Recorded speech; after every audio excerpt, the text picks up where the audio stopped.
On this week's episode, This is not easy. pressure testing. There's a little bit of water coming out of there. We are going to put together the sprinkler manifold. All right, today we're going to try and dig some more trenches.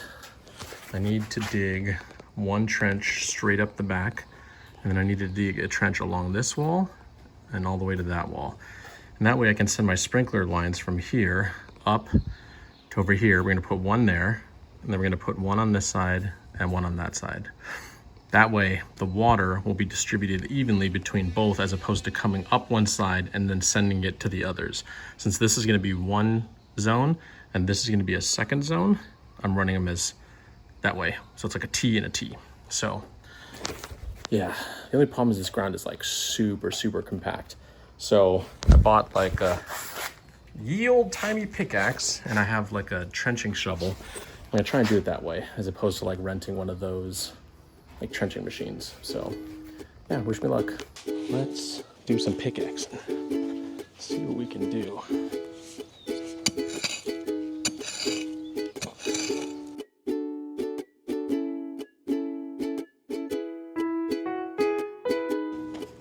So I'm going along this sprinkler line that was existing, and this should make it easier to trench up where I need to go. We broke that pipe when we were trenching the other line, but my landscaping friend said, if you're trenching the other stuff, don't use an old line because it's going to be filled with dirt. You don't know if it's cracked in other places. He said it's PVC is cheap. If you have to dig trenches anyway, just replace the pipe. So I'm not being really careful, like that I don't cut it, but I'm kind of using it as a guide to slide and to dig at that depth, because I think that's a perfect depth for running the sprinklers. So yeah, that's the plan, is to follow this PVC pipe all along the way.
This is not easy.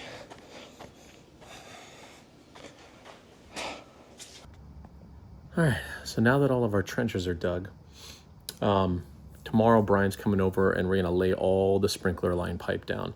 So we're gonna lay it all out, glue it together, and then I'm also gonna lay down all of my cables, wiring. So let's go inside. I'm gonna show you on the computer how I'm gonna lay it all out. So let's go take a look at that.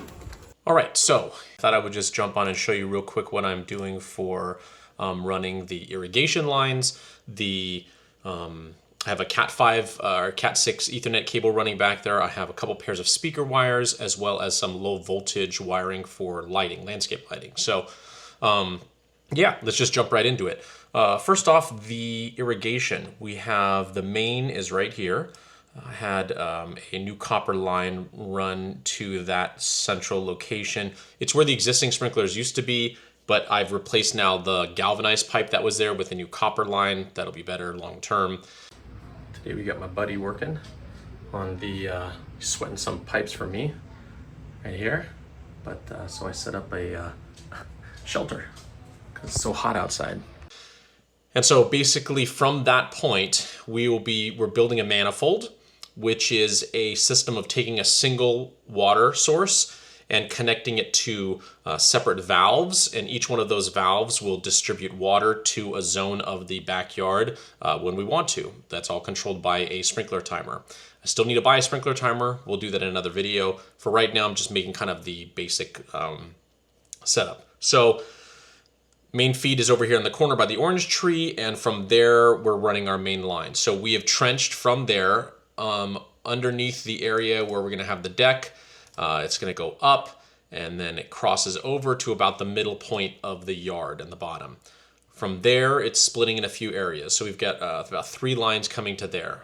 First line goes up across the yard and tees off one to the left, one to the right.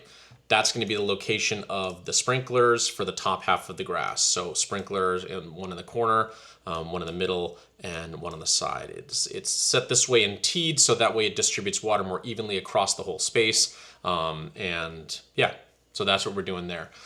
The next line takes the same pathway, but this time when it gets to that central point, it tees to the bottom half. So the same thing on the bottom half. And I'll just draw here, sprinkler head here, sprinkler head in the middle, sprinkler head on the corner. So we're gonna have 6 separate sprinklers that are running the backyard. The sprinklers are what are called rotors. So they have an arc path that we set the distance, how far, and the diameter that it's doing, like the pie. And we'll go into that more in a different video talking about how we're setting that up. But for right now, for this information, we have 2 zones, a top half and a bottom half. That was done intentionally due to the fact that sometimes of the year, the bottom half of the yard does not get as much sunlight because the house is actually shading the yard. As the sun crossing from east to west, the house is in its way. Our house runs that direction, so the back half or the bottom half of the yard gets substantially less sun. I didn't want to have an issue where we were getting it too soggy or things like that. Plus also the slope ends that way. So this way I can kind of tune top half, bottom half watering.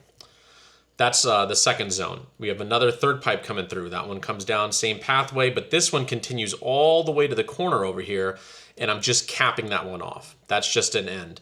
The reason why I have it there is in the future, if I want to run it for something else, like say maybe these planters over here, or even these planters right here, I've got a zone that's set. The pipe's already run. I don't have to mess with it because I'm trenching and burying all of this stuff. I don't want to have to run and do this again, right? So we run another line. PVC is there. It's just being capped. The other main one is, I'll change the color so we can see it more easily. The other one comes down, same pathway, but this time it goes up, and this one dead ends in the top planter. That one I'm capping off with a valve for drip irrigation. That way I can run a line down for this avocado tree, have the avocado tree in a nice drip irrigation, as well as tap in drip irrigation for any of the plants that we have along the back wall.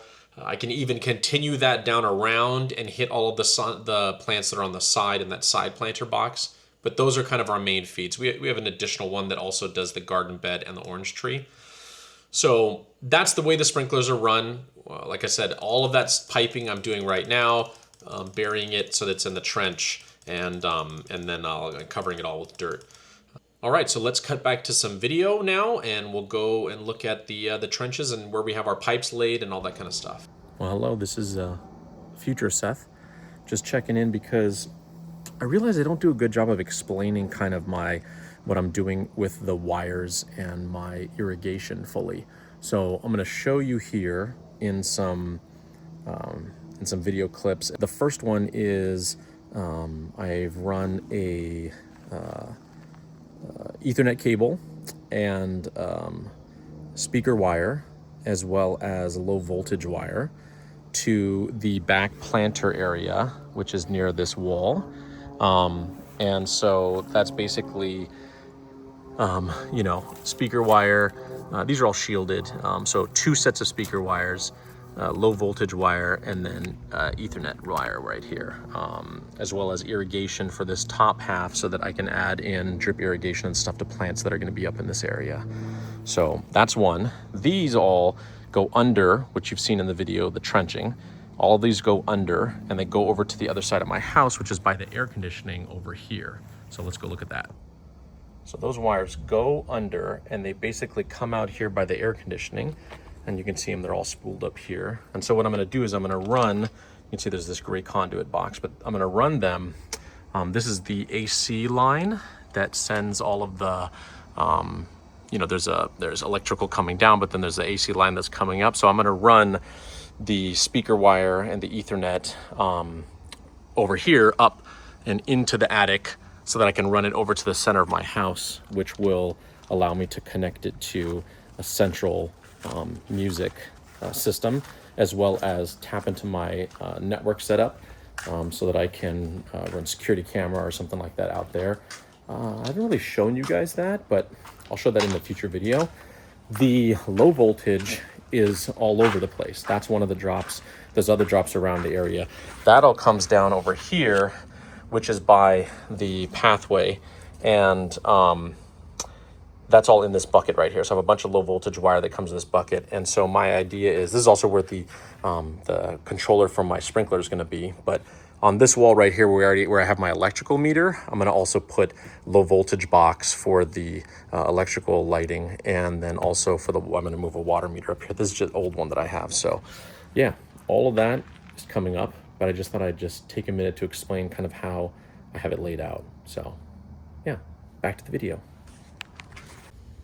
So Brian was nice enough to come over and help me lay all of these water pipes down. It really helped running these PVC sprinkler lines. Having two people, it just is a big job, and having another person there has really helped. Okay, good. So, Yep.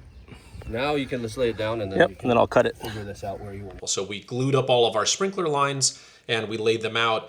We ran a bunch of cables in the ground under the pipes so that it protects them. That way, if you're digging down in the ground and you hit the water pipe, the PVC, you're not cutting the cable. Cables are a lot easier to cut than hitting that PVC, so the cables are buried underneath the PVC pipe for the sprinklers. And so what I'm doing right now is I'm pressure testing my lines. They're reading a little high right now, but it's okay because I have pressure regulated valves and sprinkler heads. So right now we're getting at about 95. So basically I screw in pressure on there, and then on each line I have them capped. I mean, this one is letting out a little bit of, because I don't have it thread. Oops, can't see it. I don't have it like taped, you know, it's just like hand tight. So there's a little bit of water coming out of there. But the main thing I want to check is that all the connections that are going to be buried underground are not leaking, because I want to cover all the pipes up. So we already did the top row, and now we just got to do the bottom row. Oh, and there's Marge in the dirt again. Cookie, stop. So, yep, that's what's going on today. Yeah, that's just coming from the top. All right. Yeah, we'll let the pressure test run for a little bit, and then we'll go back and double check it again. Stay tuned for more. I'm now filling in the trenches. Oh, that's a pain in the butt. But yeah, maybe I'll set up a time lapse and you can watch me trenching everything, or covering up the trenches. Okay, let's go.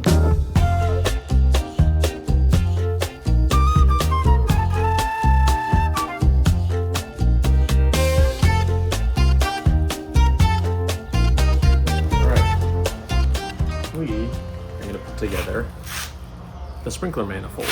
So this thing basically takes the line in, the main water, and then sends it to all of the individual valves. I have 5 valves, and I'm keeping a spare capped for future expansion. So all I've done is I've just measured out the pieces and cut them so that they're approximately the size I want. And now I'm going to glue them all up, and then we can add the risers, and yeah, we can install our valves. All right, so let's get gluing. gotta put gloves on for this. I actually got a chemical burn from the glue, which is right here on my finger. You can actually get chemical burn. I wasn't wearing gloves. I think it was a combination of water and solvent and all that kind of stuff. But anyway, so I need to glove up. All right, so we're gonna do this in pieces and take it apart and then just do one at a time. The only problem is too, I got more of the glue, but and I was thinking, oh, I'll just get a bigger container because I have a lot of stuff to glue. But foolish me forgot, and I remembered this from the past, and I didn't remember it when I bought it. But when you buy the bigger container, you don't just get more volume; you also get a bigger applicator. So I have the world's largest applicator now too, which sucks because I don't want that. Anyway, yeah, so that's fun. So what you do is you basically prime both parts and then you glue them.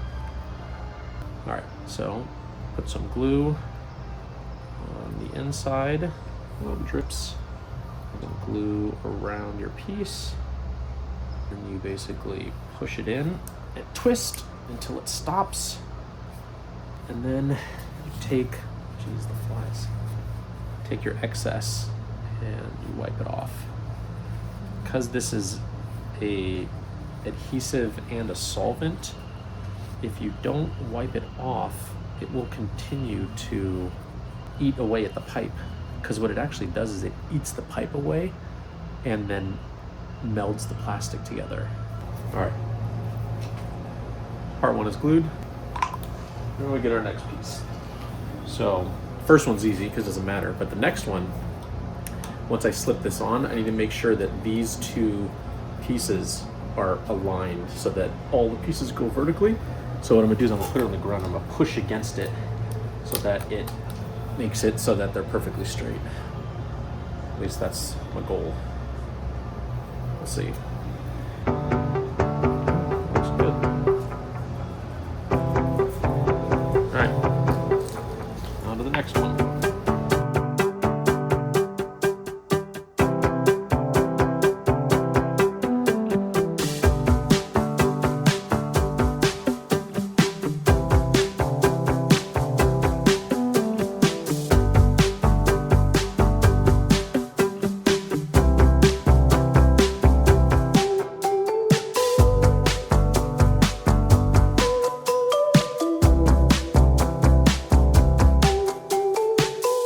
All right, that is it for now.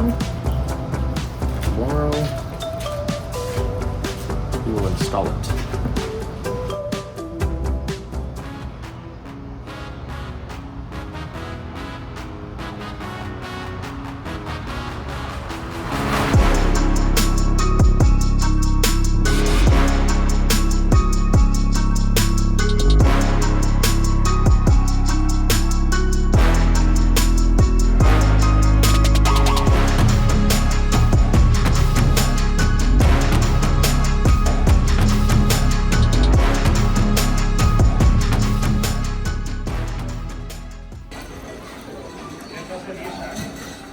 Mom, you look a little squished in there. Delicious.